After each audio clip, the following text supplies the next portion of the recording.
Good afternoon, everyone, and welcome to this week's Epay Tips and Changes session for the week of February the 1st.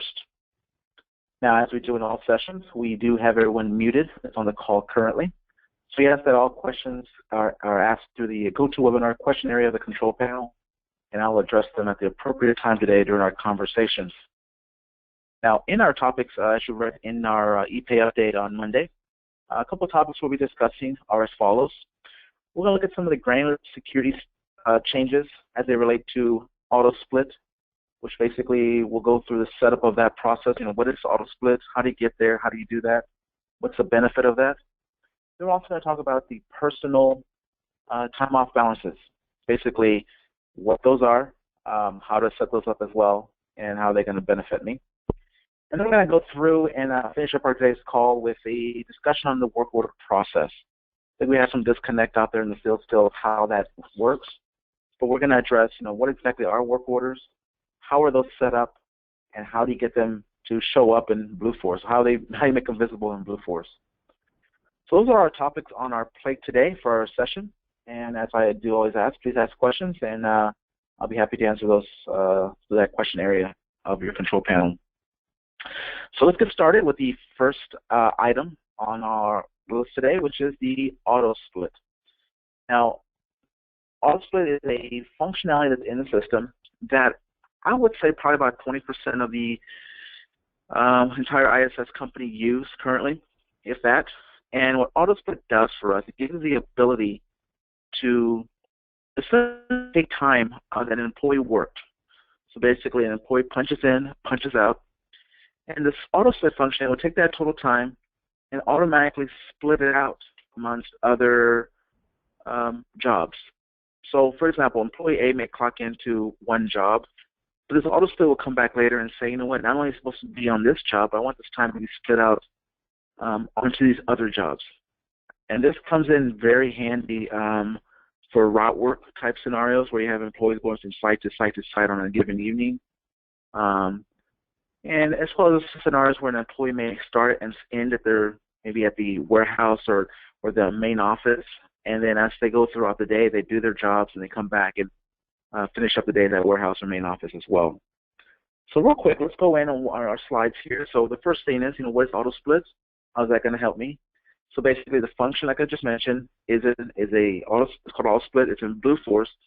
It allows you to set up the Blueforce system to basically take the total time of an employee, and then automatically split that up amongst multiple jobs. So this split is predicated on percentages.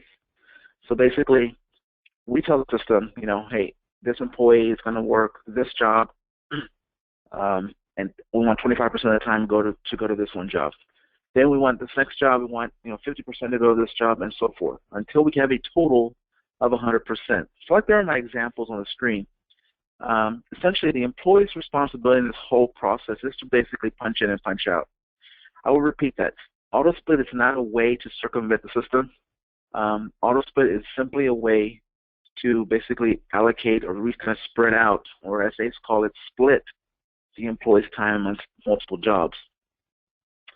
So in saying that, we still want the employee to punch in and punch out and record those punches, because once again, the punches in Blueforce are the employees' basically approvals that they were at the site and the employees' authentication that they were working that day. So we want them to punch in and punch out.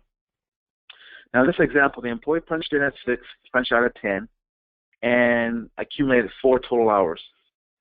Now, from that, we go into the system, and the setup that we would have already done, we'll then take those 4 hours and split them accordingly to whatever jobs and by whatever percentages we have told the system to do so. So once again, it's percentages, it's not hours, because the hours itself, we can't be straight up saying just hours. Because just for example, if an employee works 7 hours, but in reality hours split is set up for 10, that becomes an issue. So it has to be by hours, by percentages. So furthermore, once we get that all split, all ready to go, we're going to go in, basically get our numbers, what exactly how we want to split that. We go into the actual employee record, and that's where you're actually going to see the auto split functionality.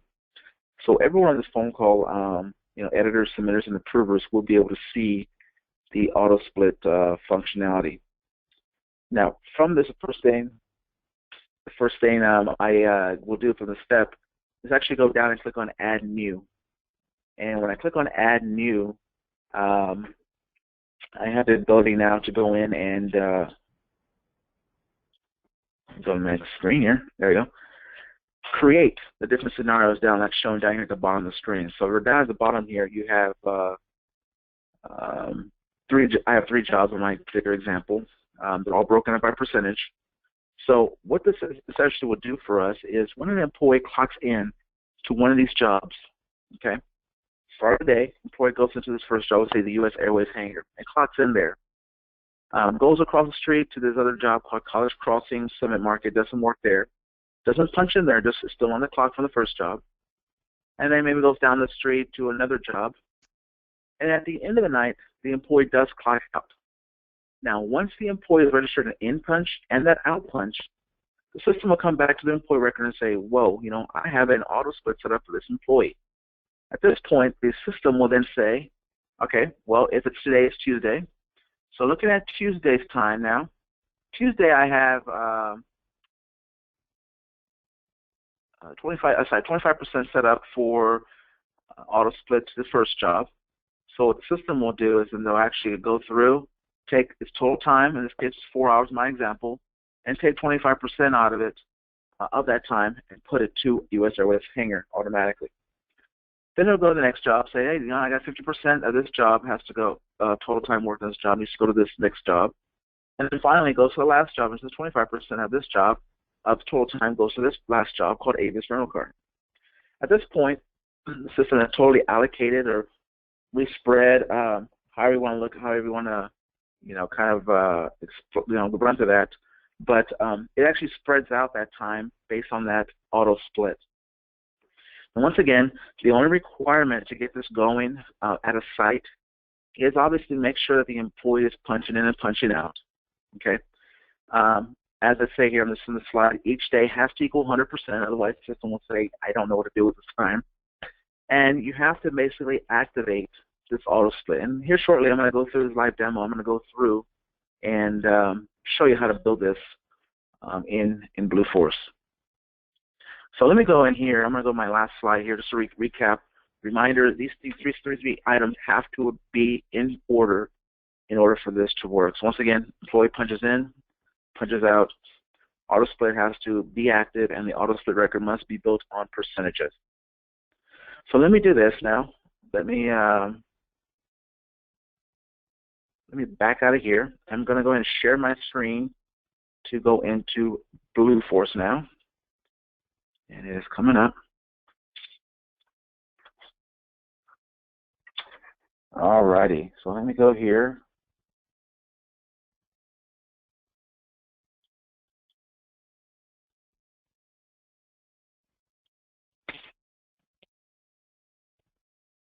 Just give me 1 second. It's taking its time right now to load up.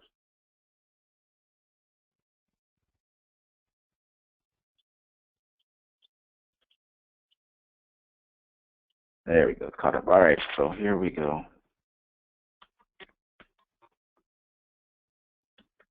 So we're doing the same setup as we normally do. And when we go into here, you're going to go into www.blueforce.com/login.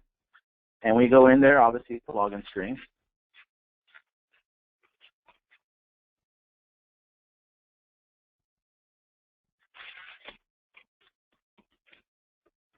Actually, I'm going to log in under webinar.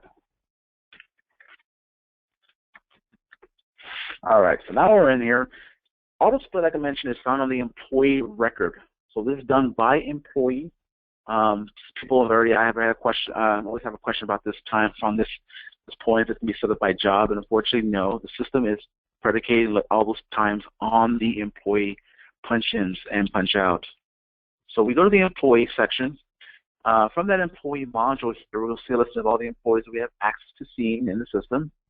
I'm actually going to use Edward here because Edward's one of the test employee I always use on these webinars. And if I go down to the bottom of the screen here, and once again, for those that have not been on these calls, the color codes here basically let you know what you can touch and what you can't touch. So like the blue tabs are the tabs where you can actually go in there now and select to actually edit items. So we're going to be editing the auto split tab that's down here in the bottom right. And once I go in there, you're going to see everything just like that at the bottom of the screen, completely blank.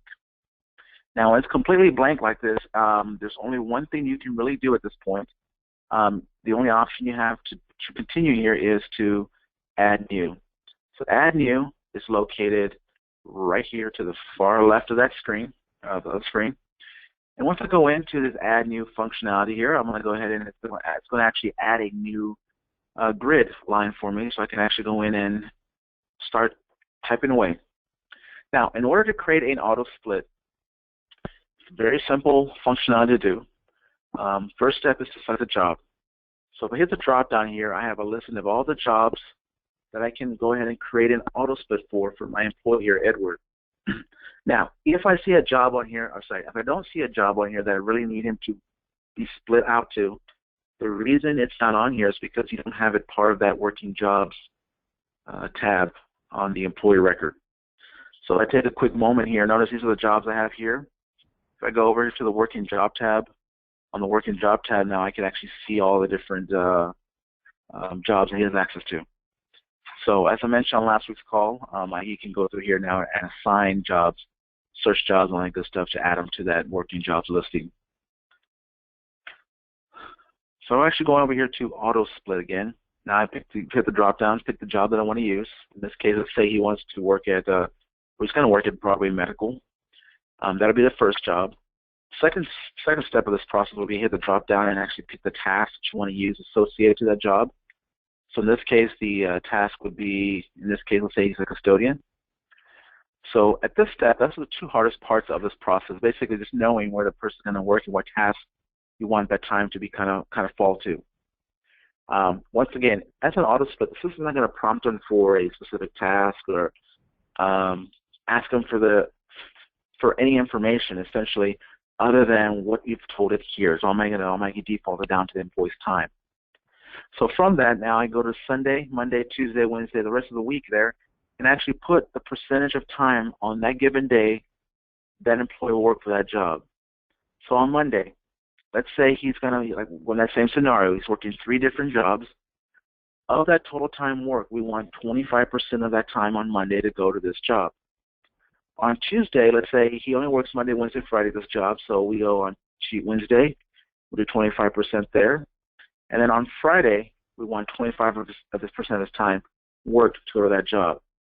Now, the question that always comes up is, why do we use percentages? And I kind of mentioned it earlier. If the employee is set to work 8 hours in a day, but for whatever reason he gets to the job site late, leaves a little early, accumulates 7.25 hours, we can't go to the system, we have total 8 hours to allocate here. Try to do your best with 7.25 hours that he actually worked. It doesn't work that way. So based on percentages, the system's going to say, all right, well, you told it. The employee works 7.25 hours. Now, based on that 25% of his time, it's going to take 25% of that 7.25 and allocate to this job. Now, when I go and create another line by hitting save at the far left-hand side, and then coming over here and saying add row, I can now pick the next job.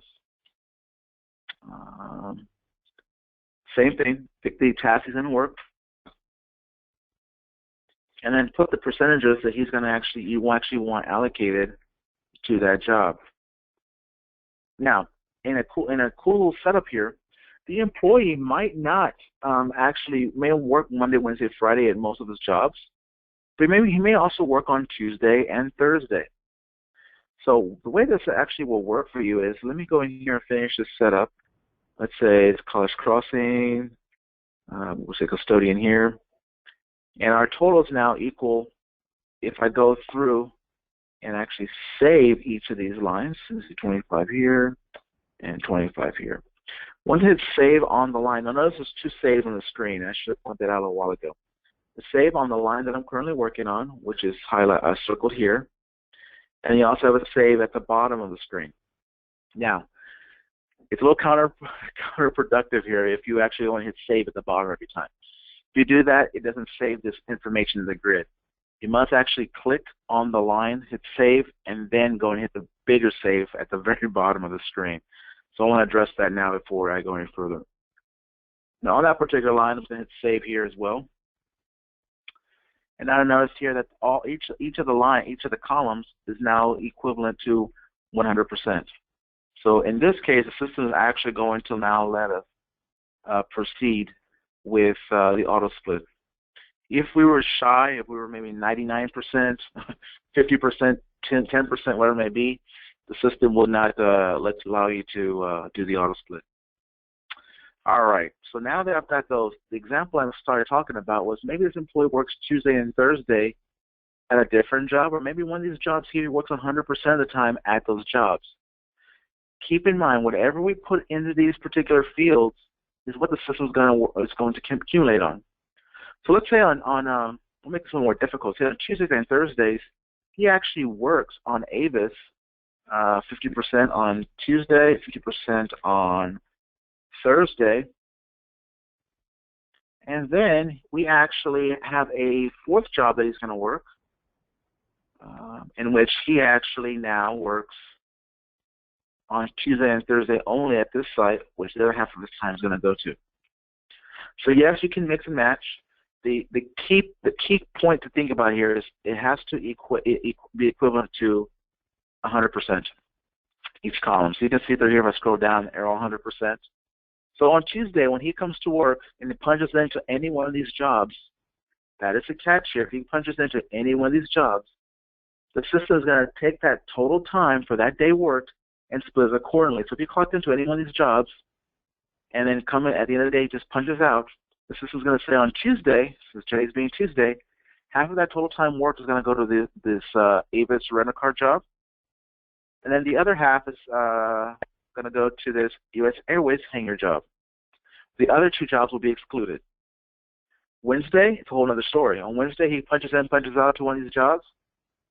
The system will split out a little differently because we told it 25, 50, 25 on 3 different jobs. So this auto split will help you in that you do not have to worry about manually keying in time. We bring this up a lot of situations on the field where an employee can't clock in, clock out. They don't have a company-issued cell phone. They don't have a cell phone, period. They're running around. There's no place to punch in and out at different customer sites. But they always work the same route or have the same routine, and that is a catch here.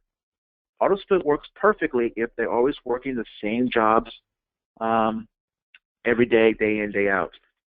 We want them to capture the in and out punch. We let the system take care of the rest.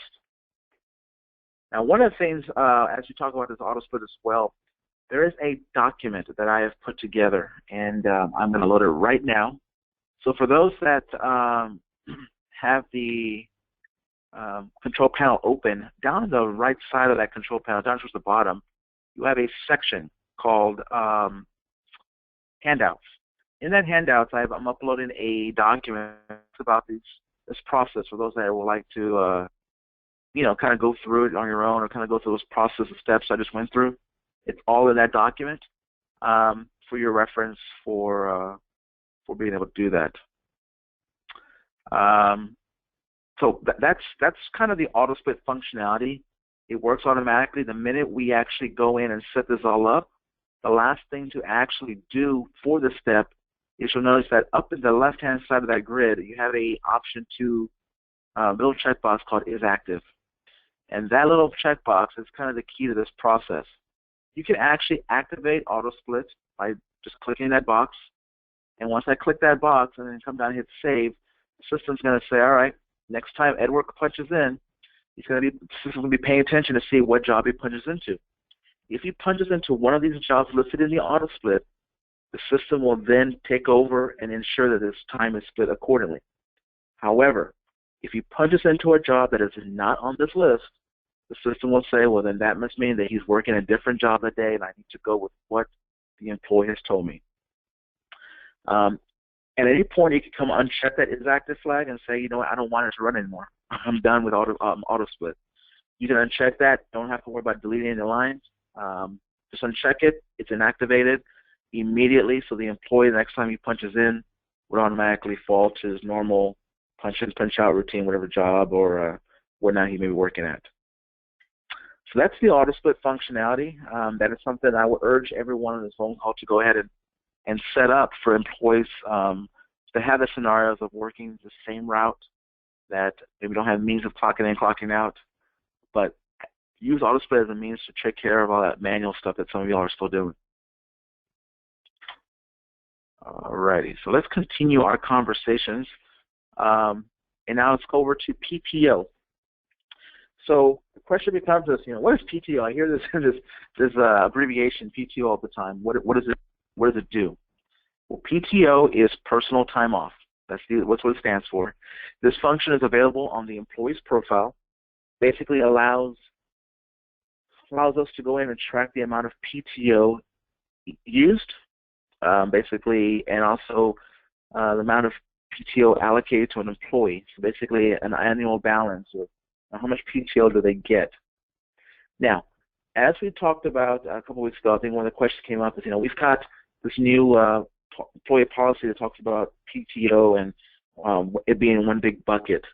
Well, the PTO, as you read in that employee handbook, kind of that policy, PTO is really not broken out. Basically, in that big one bucket reference is for just salaried employees or exempt employees. So it's not going to be for a lot of our field employees. So we're still going to keep that same setup where we have sick, vacation, all that good stuff still being used like it is now. But this little process I'm going to talk about will allow you to track all those different PTO types, let you know what your balance is. It lets you know, all that good information as you need for tracking PTO. Now, the employee PTO tab will always populate regardless if you go through the setup or not that I'm talking about. If you don't know balances, not a big deal. If you go in there right now and look at your employees and you're not using the balances, you can see all of the PTO that's already been tracked there. So you have a little section that's going to go through and tell you the balances, section will tell you history. All that stuff will be accumulating on its own regardless if we actually go in and do any setup with actual balances. So one of the things I'll show you here, the PTO balance section, looks very similar to this, and I'll go into Blue Force and demo this here momentarily. But this is coming from Edwards record again. If you look there, you'll notice that you have the PTO balance section shows you all the different types of PTO that have been used, shows you the use PTO total, so you have a column for how much has been used. And you also know the balance that's left to be used. Now notice the negative here. The negative is telling you that, first off, he used 48. He has a balance of negative 48, meaning he did not have any holiday non-work in this case set up on his employee record. So right now, for most of you in the phone call, when you go to this tab, you're going to see negative balances, and that's perfectly fine. One of the reasons I'm bringing this up is we're at the beginning of the year.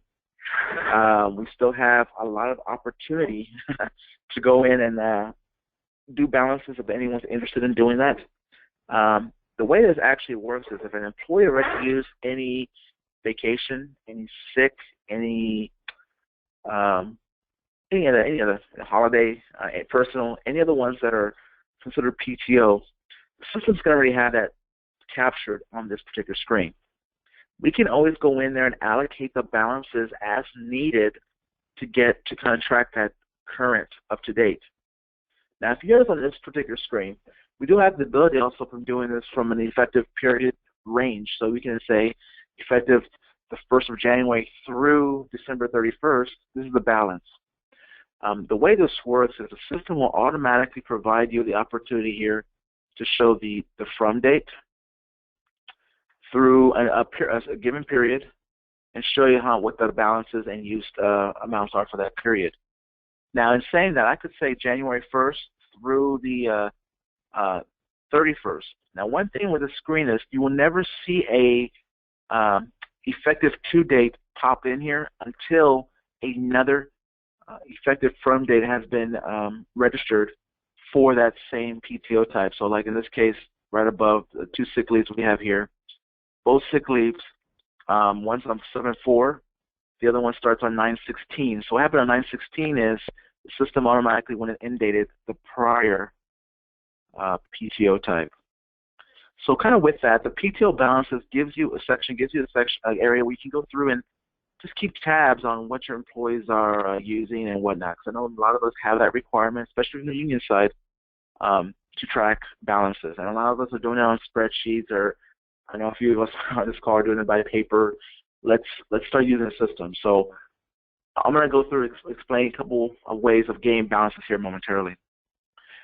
Secondly, you also have a history tab. The history tab down below will show you the hours that were used or taken, the PTO type that was used, and it tells you how it got entered in Blueforce. So you know exactly how the system got that information to start with. So it's kind of like a little personal audit trail as also relates to PTO only. So in this case down below, you'll see that on the Edward here used a lot of holiday scenarios between the 10th and the 13th.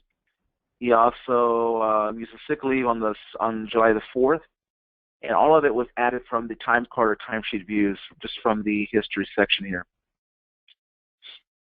Now to allocate the PTO, there's two ways of doing it. There's actually three ways of doing it. The two that you can see on the screen here allow you to do it via the balance section. We go in there, just edit that particular PTO balance. There's a little edit link there, and then go and enter the balance using the existing effective date that's there. So the existing effective dates pop in there automatically based on the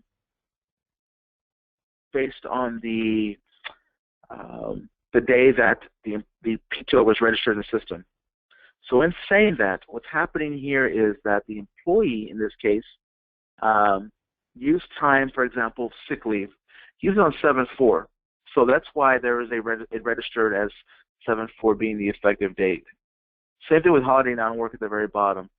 He had some holiday non-work available for him. So on 6/8, it recorded 6/18, sorry, it recorded as being the first time that was used. Now, all these effective dates, you can go down to PTO history and verify those that are down there. I can scroll through that list and see that down below. So I can go in here and just say, you know, if I want to add existing balances of sick leave, I can use the effective date of 9/16 to start and just add on from there. So essentially, from 9/16 on, it'll register that balance of 8, just like you see there on the screen. Now, the other opportunity is down at the very bottom. I can use that allocate PTO functionality and actually enter a new effective date for him. So if I want to go in there and say, you know, the employee hasn't used any vacation this year, but I want to go in and record his balances, I can go in there and say, vacation, he has 40 hours of vacation, effective 1/1/16, hit add, and it automatically will pop it in there at the very top. The vacation that's already up there will also automatically be dated with 12/31/16 in this scenario, the day before the effective date you're using now, and it will automatically reflect the correct balance now. So going forward, every time the employee uses vacation, it's automatically going to keep that tracker on that particular PTO type. Now, the third way of doing this, and it's probably the most popular way, these two ways on the screen here are the ways of going and doing it and maintaining it yourself, just so you kind of have hands-on and kind of see it and do little one-offs. If you have a whole list of employees that need to be loaded in here for balance purposes, in those cases, then what I'll ask you to do is submit a ticket. Master of PTO balances is basically a process in which we would send you an Excel spreadsheet. You fill it out. It's very similar to this down below. We would need the employee number. We would need to know the rate type, the actual number, so it's 40 vacation, 50s holiday, and so forth. We need to know how many balance hours should be accounted in the initial load for that particular PTO type. We need to know when you want that to start effective by. And end date's not too important here, but if you have an end date that's going to end soon, we can always put the end date in there as well. But this is the process we would recommend you using. So a lot of us have a lot of employees to deal with. A lot of us need to track this information. So if you give me the spreadsheet format, we'll send you the spreadsheet. Send us back in the same format, not editing anything other than keying in the information as needed. Once you return it to us, I'll upload it in the system, and we'll get that those balances loaded for you automatically. So real fast, let me just go back into Blueforce just to show you real quick where you can find this. So going back here into Blueforce is still the auto split section, but still in the employee record, there is a tab right to the middle of the bottom of the screen. I'm going to circle it here in green. And it's just simply called PTO, or personal time off. So right there in the middle of the screen, the employee information can be registered. So at this point, if I can go through here now and just click on PTO, you will see that same window that I showed here on a little while ago on the slides, and kind of see the whole history section. I think this is a pretty cool section, because I can go back and I have every instance which he worked a PTO-related type, a PTO type, sorry, and actually see how it got in there, how it was entered. These were entered by mass upload. So they're up, some were by time card, some were by the timesheet view. It doesn't tell you who did it here, but if I do some work and kind of go back a little bit more into the audit trail and to that particular day of that PTO type, I can go to that particular time card and still see who did it at that point. One thing to keep in mind, and it came back kind of a follow-up from the audit trail section, there is no time frame that I cannot see in the system. Once you've recorded punches in Blueforce, that information is part of the audit trail. So I can always go back to an old time card. I can't go in there and edit it because it's already been exported and paid, but I can go and view it. I can run reports against it. I can see all that information as relates to the audit trail as well. So just a side note, you do have the ability to see all that information as needed. So kind of furthermore with this, very simple section to go in here and do that. Do those steps. Simply go, if you want to go into the PTO balances, you can edit those balances just by going to the allocation piece. The allocation piece is actually interesting, because if I wanted to go in here and allocate time, I'm going to go in here and say I want to add, I want 16 hours here. There's already 8 in that balance. So when I go in here and hit save, it's going to override that balance to 16. And you'll see 16 now in the new balance. If I wanted to edit that and say he only has 4 hours, and I just put a 4 there and hit save, the system's going to tell me, uh-oh, it's got to be greater than the earlier entered value. So keep in mind, you can always go up in number, but the system doesn't want you to go and reduce that balance by going in here and doing that. If you want to reduce the balance, you would have to essentially go in there. I would say use the allocate PTO option at the bottom and create a new line with a new allocation number to it.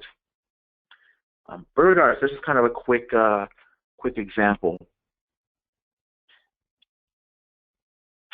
All right, so I do have a question here, and just hang tight, because I'll answer that in the next section called work orders.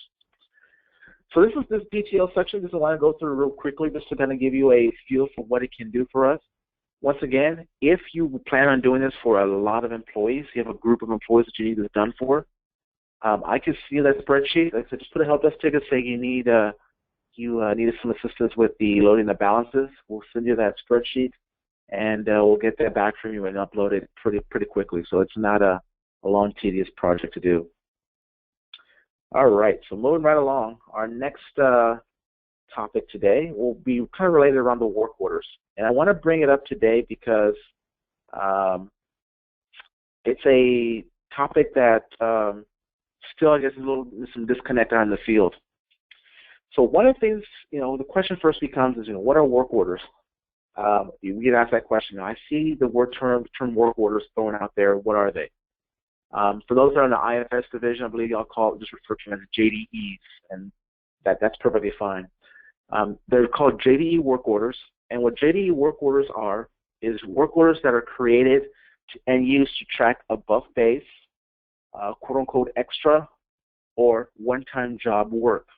Now, work orders originate and are initially created in JDE, and that's the hardest part, I think, to understand of this process.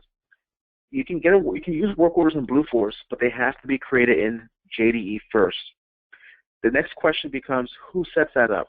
Well, typically, it probably may not be one of us on this phone call today, but there is someone at your office that has access to JDE, maybe someone that's part of the finance team in your region that does this.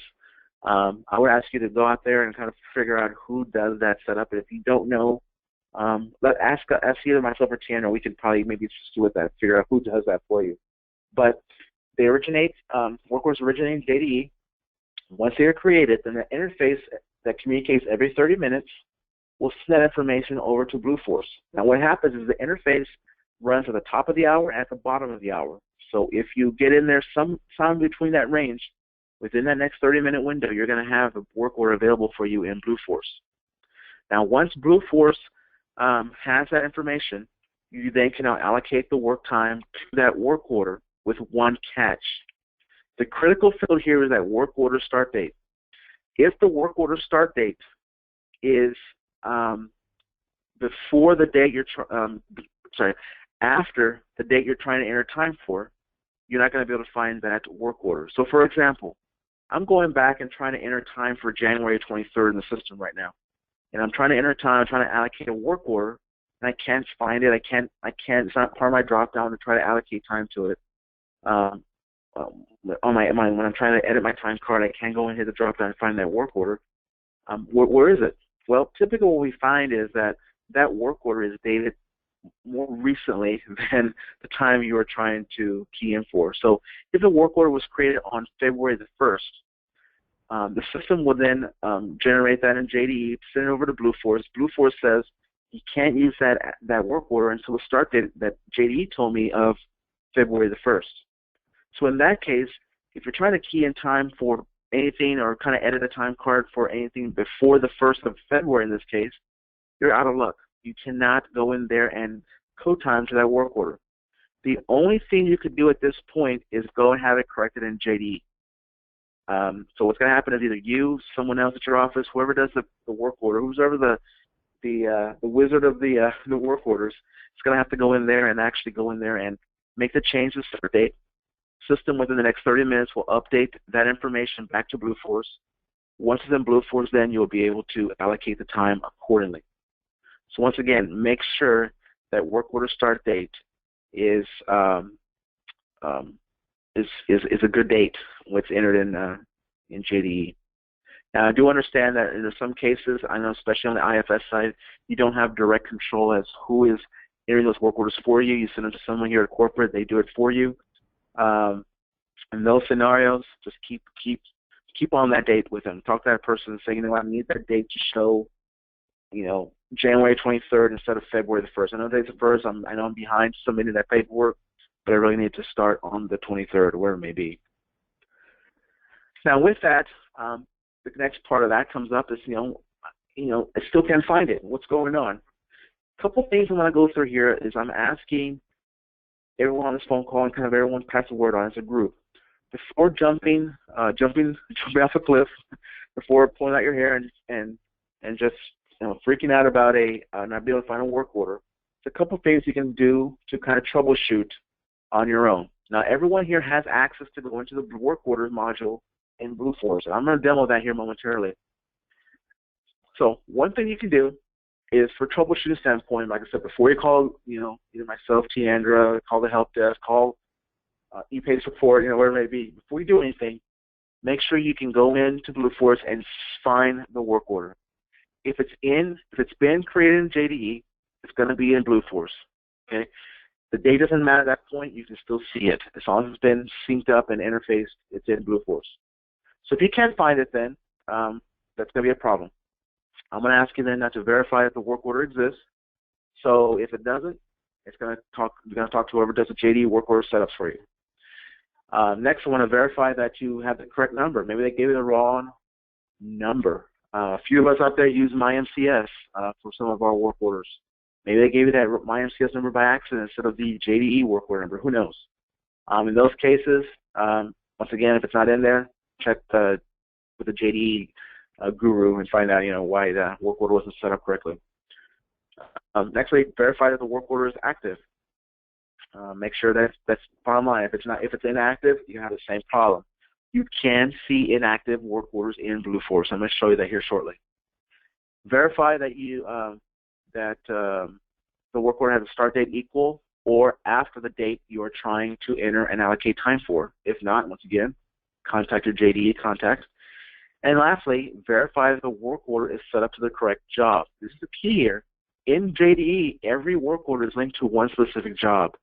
When you come over to Blueforce and try to use it, if it's not linked, then if you're not coding time to that same job, If you're not on the same time card for that same job that the work order is assigned to, you're not going to be able to find it. You're not going to have any success. So that's another big one. Once you've gone through all of these, then there's probably a problem somewhere in the interface, I would assume. But more times than not, and I'm going to say 99.9% of the time of all the issues we've had thus far, it's because something is not set up correctly on the work order in JDE. So all of submitters, all editors, submitters, and approvers on this phone call have access to seeing and verifying all this. So one of the things I want to show you real fast is when you log into Blueforce, on the main menu, you have a little clipboard icon that's called Work Order. In there, it's going to house all the work orders that are created in the system, inactive and active. In saying that, inactive, you can view them, but you can't use them because they're inactive. You would have to make sure that if you need to use that same work order again, you have to make sure that they're activated in JDE, and the system will automatically, via interface, change that status to active for you.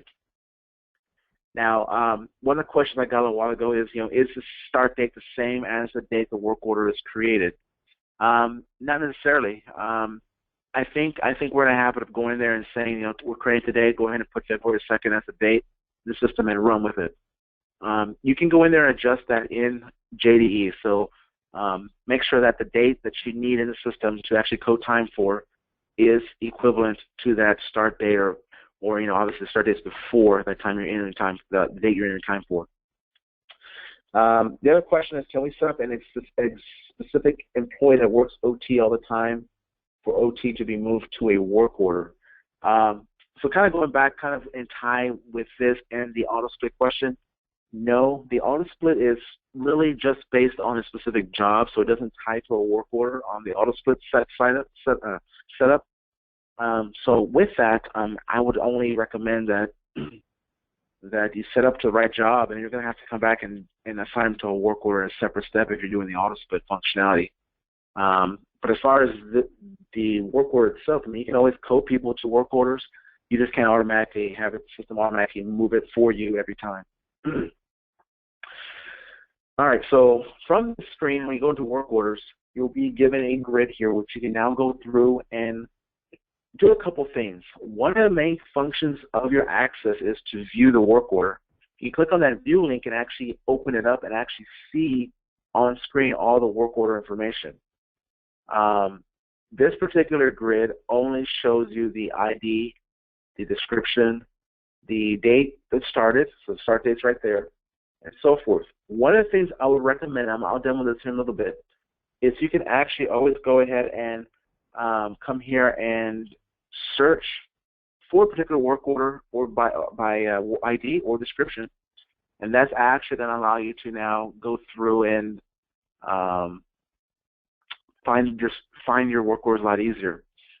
Keep in mind, you're only going to, in this particular example, down the bottom right, it shows that I have 312 work orders. Keep in mind that you're only going to be able to see the work orders you have access to seeing. So don't think you're going to see 300 unless you have access to seeing 300 different work orders.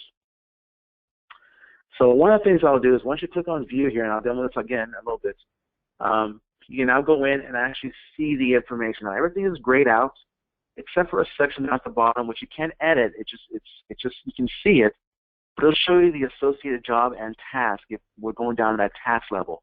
Now, currently we don't segregate a work order by task. I'm just making a note here for you. Some way down the road, we could say that this job, only those custodians could clock in or to this particular work order. Now, the question I always get is, can you clock into a work order? Yeah, you can. If you have a Walter device, on a time clock, you can clock into a work order. On the mobile device, web punch, and even phone in, you can clock into a work order. So those are options. Just keep in mind that if we ever want to go that route, I don't want to go too far off the path here, but if you ever go down that road and you want employees to clock into a work order, make sure that you keep your list of active work orders fairly limited, because if you have 500 work orders out there that you've never closed, they're all still going to be active. They're still going to be available for the employee to pick, and they could pick the wrong work order. But more importantly, listening to the prompts on the phone of all the different work orders, or having to scroll on the Walter through 500 different work orders can be a pain. So keep that list limited. So do your work order. Once you're done with it, close it, be done with it. But nevertheless, this screen, when you view it, you can actually see some information at the top of the screen here that you can actually refer to as well. So let me go back out of here one more time. Let me go back and go into Blue Force. And in Blue Force here, we're going to go this time back to the main screen. So I'm going to go back to Home. And from the home screen, I'm going to click on Work Order at the top. There's a little clipboard icon. And once I go in there, I can then go and actually see all the different jobs I have access to. So in previous webinars, I've mentioned all this examples. Essentially, find the job you want to look at, or you can say all jobs at the very top of the screen up here. Keep in mind, if I do all jobs, I'm getting ready to see every work order for all of my jobs. So just keep that in mind. That you can see quite a bit of work orders. Now for this example, it's a good practice to go and go through and see all the different work orders. So now here, I have 315 active work orders in my example down here. And I have the ability here to go through and actually search for a particular work order. So if I know I'm looking for work order 114213, I could just type that in there, hit search, and it actually would pop that up for me. It's just focus on that one particular work order. At that point, I could click on View. And when I click on View here, now I can actually see the setup of that work order. This work order 114213 is telling me that it's only available for me on one particular job. So by seeing that, if I look down here at the bottom right, I have the job number that is associated to it. So if I'm not coding time to that job, if I'm not on a time card for someone who worked this job, I'm not going to see this particular work order. Just keep that in mind. Same thing for those employees punching in and punching out. If you want them to punch into a work order, punch into via one of these four methods of punching in and punching out, they're going to have to make sure that they are clocked into that job first, and before it prompts them to pick that work order. So it becomes very important that the right job is selected. Okay, so let me go in here and hit close, and we'll proceed back out of here. Now at the very bottom here, I'm going to point this out. It always tells you when it was last updated. So if any change was done in JDE or if it was newly created, it's always going to tell you who made the change. So if you ever see Epay, Epay is our interface service that we have set up running. So that's just telling you that tells Tiana and myself when we go through here and review this, the help desk questions regarding the work order. If you look here and say, oh, well, it came from the interface. The interface did it on January 12th at 9:52 in the evening. So let me go back out of here, and I'm going to hit cancel here. So notice everything's grayed out. You can't go in here and mess anything up. So I urge you to go in here and peruse around and kind of see what you can see within the work orders. Make sure all your work orders are correct. One thing I will address for you is inactive work orders. Like I mentioned, you can't use them, but you can actually view them still. You have a status up here called active. We're not showing active. If I hit the drop down, it's going to be able to change to inactive. So I have the ability now to look at all the inactives, once again associated to my particular set of jobs here on the left-hand side of the screen. So what I'm going to do here is I'm going to go through and I'm going to erase my drawings. I'm going to go back in here and change my status to inactive, hit search, and you'll see all the screen will now show me all the ones that are inactive. So now I can go through there and mess with those if I wanted to, but we're focused on active anyway, so let's not pull up any inactives by accident. Now the other thing I can do also is each column here can be sorted individually. So if I want to sort by the work order ID column, I can just click on that column header and it'll sort by that column. So notice here you'll have a little arrow that pops up. I don't know if you can see it. Let me circle it. This little arrow here will tell you that you're sorted a certain way. If I click on it again, the arrow becomes a down arrow. But same thing, I can do all these. If I want to sort by description, I can do that as well. Descriptions, yeah, kind of, I'm going to say flaky in this case because the description field always starts with a work order ID. So the best kind of columns, if you ever want to sort by column, it's going to be to sort by the work order ID or even the start date column. So you can actually see real quick where your starts are at. Now, many of you don't have access to the JDE side of the picture here. But you do have the ability here to click on the Excel report link at the top of the grid. And I'm going to circle it here for you. That grid link, that link will allow you to export the grid into an Excel format, which you can save and actually see a listing of all your work orders that are in the system. Keep in mind that whatever selection criteria you have selected right here will be exported to Excel. So right now I have active, and I pretty much have everything, which is 315 records. So that's what you want. Hit Excel, report, and it'll export it out into Excel for you. But as a recap, do your troubleshooting here. Go through and make sure the work order is set up and you do see it in Blue Force.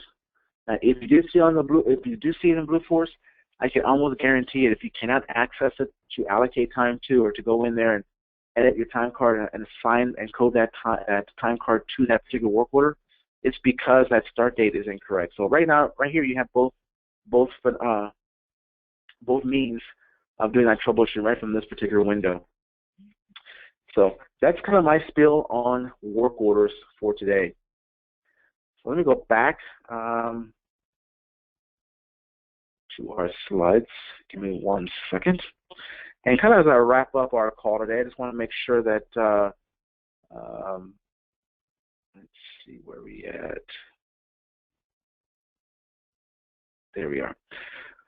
Just make sure, reiterate that we do have some upcoming training webinars coming up.